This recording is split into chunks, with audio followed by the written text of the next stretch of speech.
Don't pay attention to the image behind me. It's just a symbol where some Americans have traded white hoods for red hats. I asked you a question in my last post. Where are all the Civil War descendants of white supremacy and hate? So I'll tell you again. They are preachers, pastors, public school teachers, taxi and Uber drivers, your next door neighbors. They're congressmen, senators, mayors, and governors in all states from the east, west, the north, and the south.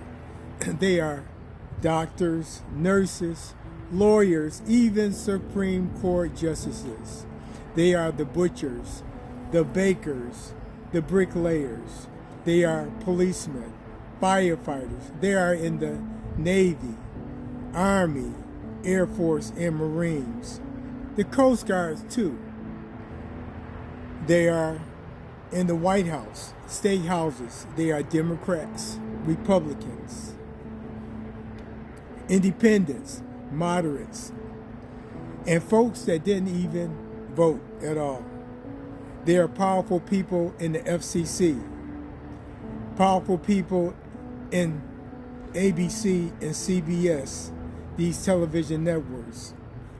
They had so much power, they had Jimmy Kimmel fired and Stephen Colbert fired for just voicing their opinion on the air. So I just had to ask Google one question. Is racism part of American history that white supremacists want to hide? So I'm going to give you the answers.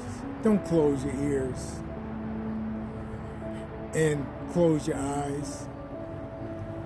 It said, indigenous Native Americans have endured centuries of discrimination, including genocide, which is happening also in the Gaza Strip today under the watchful eye of the United States government.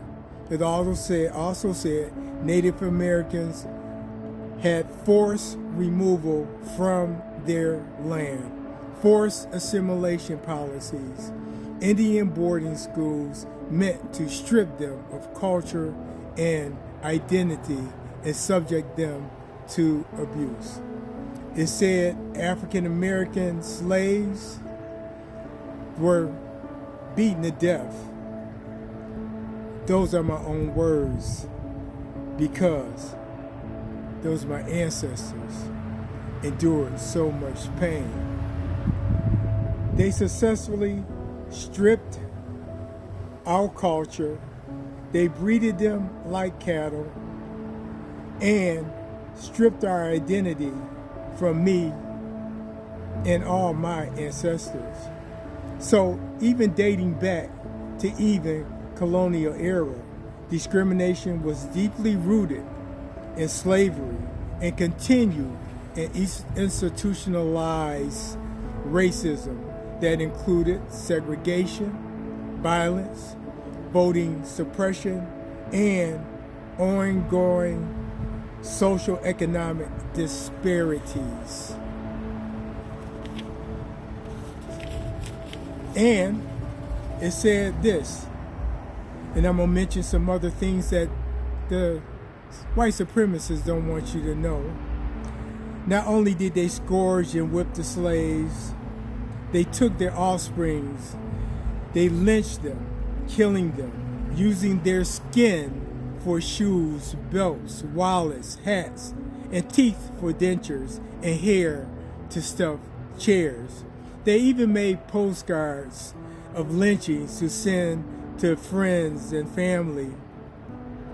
How disrespectful and despicable these white supremacists is. Not only that, in the 1920s, the golden age that somebody wants to come back, there were 120 race massacres: Tulsa, Rosewood, Okie, Florida, Colfax, Louisiana, and many more other races were their land were taken away, and never paid nothing back. That's part of American history that wants to be hidden. They also did this to Asian Americans, Chinese, Japanese, and other Asian descent. In the 19th century, it was an Exclusion Act of 1884. It banned Chinese immigration, denied citizenship to those already in this country. This is what they did to the Japanese following the attack on Pearl Harbor in World War II.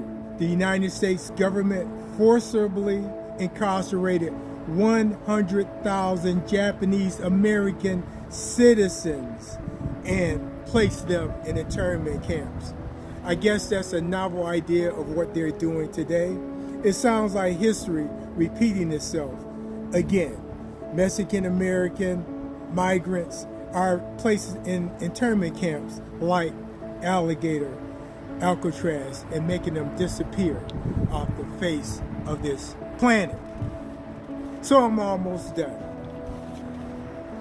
In the 1920s and 30s, the golden age again, they discriminated against the Hispanics and Latino Americans, including Mexicans. Anti-Latin American sentiment fueled removal of 2 million people of Mexican descent, many of which were U.S. citizens. Sounds like history repeating itself again. And then what they did to the Arab Americans and Muslims following 9/11 attacks, as well as other events. Arab and Muslims face increased discrimination and hate crimes. And this is what they did to the Germans in World War I, violent attacks, and denied them jobs. And this is what they did to the Eastern and Southern Europeans, often perceived as racially or culturally inferior. The Immigration Act of 1924 limited the entry. The golden age rears its head again. And this is what they did to Italians in the 19th century. 20 Italians were lynched, including a mass lynching in New Orleans in 1897. And this is what they do to the Jewish Americans today. Throughout U.S. history, anti-Semitism has manifested its ugly head by discrimination by white people in clubs, hotels, and universities. So, just so you know, all the firings of comedians, journalists, and news reporters who let the truth be told shines a bright light on the executives and owners who've all been hiding in the dark. That's all I got to say. That if we don't band together and stand up for what's right, these white supremacists will shine a light and never go back in the dark. It's up to us to speak truth and honesty. Stand up for each other. Love our neighbors. And let them know it's more of us than them. There's more good on this planet than hatred. It's up to us. Stand up, speak out, and join any resistance or protest that is going to make America better. Not great, just better. That's all I got to say about it.